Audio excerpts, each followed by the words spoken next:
जय हिंद दोस्तों। 1 अप्रैल, हाँ जी 1 अप्रैल को सेना के अंदर बदलाव पर लगेगी फाइनल मुहर या मिलेगी हरी झंडी। और ये 1 अप्रैल यानी आज के आप समझ सकते हो 5 दिन बाद। और होगा क्या, माननीय प्रधानमंत्री जी को रक्षा मंत्री, सीडीएस साहब और सेना के जनरल आर्मी कमांडर एक संयुक्त सम्मेलन करने जा रहे हैं। वहां पर अपनी प्रेजेंटेशन देंगे और ये फाइनल प्रेजेंटेशन 1 अप्रैल को 30 मार्च को शुरू होगी।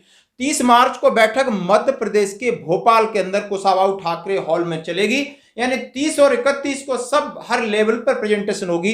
चाहे आप समझ सकते हो आर्मी कमांडर की होगी, फिर जनरल साहब की होगी, फिर सीडीएस साहब की होगी, फिर रक्षा मंत्री जी की होगी और 1 अप्रैल को माननीय प्रधानमंत्री। आखिर इसमें क्या बदलाव है, आप जैसा समझ सकते हैं, जैसा जानते हैं, समझते हैं और हो रहा है, जो खबरें निकल के आ रही हैं, आपके वर्दी में बदलाव हुआ, खाने के राशन में बदलाव हुआ, आपके स्किल यानी इक्विपमेंट में बदलाव हुआ, यानी आपके पैटर्न में बदलाव हुआ, आपकी मैन पावर में बदलाव हुआ, आपके ट्रेड मर्ज का बदलाव हुआ, आपके अग्निवीर का बदलाव हुआ।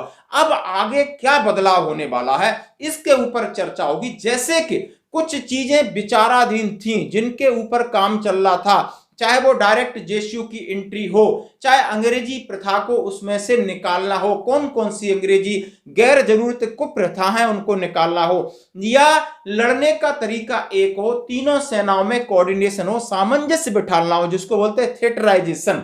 यानी तीनों सेनाएं मिलके जब उनका सब चीजें एक हो, खाना पीना तनखा सब एक कर दिए, तो लड़ाई भी एक देश के लिए लड़ रहे हैं, क्यों ना संयुक्त तरीके से लड़ा जाए, जिसको हम बोलते हैं थिएटर कमांड का संगठित होना। और थिएटर कमांड के तहत पे तीनों सेनाओं के अंदर, चाहे वो आर्मी है, चाहे एयरफोर्स है, नेवी है, उनमें किस तरह कोऑर्डिनेशन बिठाए। इसके ऊपर इस परियोजना को लेकर के आप समझ सकते हो 30 मार्च से 1 अप्रैल तक ये चलेगा।